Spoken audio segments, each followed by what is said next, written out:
Find the rate of interest. இங்கே rate of interest தான் கண்டுபிடிக்க போகிறோம். ஆனால் என்ன கொடுத்துருக்காங்கன்னா, the difference between the simple interest and compound interest on 16,000 rupees compounded 2 years annually is 40 rupees.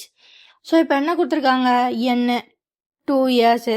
சரி, பிரின்சிபல் எவ்வளோ 16,000.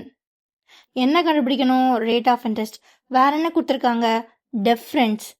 சிம்பிள் இன்ட்ரெஸ்ட், காம்பவுண்ட் இன்ட்ரெஸ்ட் 2 வருஷத்துக்கு இந்த பிரின்சிபலுக்கு இதே ரேட் ஆஃப் இன்ட்ரெஸ்ட்ல இருந்தால் எவ்வளோ டிஃப்ரென்ஸ் வரும்னு கொடுத்துட்டாங்க. ஸோ டிஃப்ரென்ஸ் எவ்வளோ 40 rupees. ஸோ இதை கண்டுபிடிக்கிறதுக்கு ஒரு ஃபார்முலா இருக்கு. Difference between simple interest and compound interest for 2 years. ஓகேவா? So n = 2 years. அப்படின்னா என்ன ஃபார்முலானா P × R/100 the whole square. இதுதான் ஃபார்முலா. ஸோ இங்கே நம்ம ரேட் ஆஃப் இன்ட்ரெஸ்ட் தான் கண்டுபிடிக்க போகிறோம். Difference 40 and principal 16,000 or the whole square. So r square divided by 100 into 100. ஓகேவா? So 0 0 cancel, 0 0 cancel, 0 0 cancel.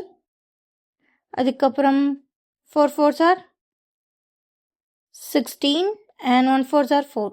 ஓகேவா? again 2 5 2 5. ஸோ இப்போ என்ன இருக்கும், இந்த பக்கம் ஒரு 5, இங்கே டினாமினேட்டரில் இருக்க 5 இந்த பக்கம் தான் மல்டிப்ளிகேஷனில் வரும். Equals R squared. ஸோ எனக்கு என்ன தேவை, ஆர் தான் தேவை. ஸோ இந்த ஸ்கொயர் இந்த பக்கம் போனால் ஸ்கொயர் ரூட் ஆகிடும். 5 × 5. ஸோ ரூட்லேருந்து வெளில எடுக்க ஒரு 5 தான் வெளில வரும். So R = 5. ரேட் ஆஃப் இன்ட்ரெஸ்ட்னால பர்சன்டேஜ். ஸோ ஆர்ன்றது 5% ரேட் ஆஃப் இன்ட்ரெஸ்ட். ஸோ இதெல்லாம் நம்ம கண்டுபிடிக்கணும், கண்டுபிடிச்சிட்டோம். ஸோ இந்த சம்மில் ஒன்று தான் ஞாபகம் வச்சுக்கணும், இந்த formula simple interest, compound interest இவங்களோட டிஃப்ரென்ஸ் 2 yearsக்குன்னா இதான் formula. D = P × R divided by 100 the whole square. இதே இது 3 yearsனா வேறு ஃபார்முலா இருக்குது. ஓகேவா? Bye guys.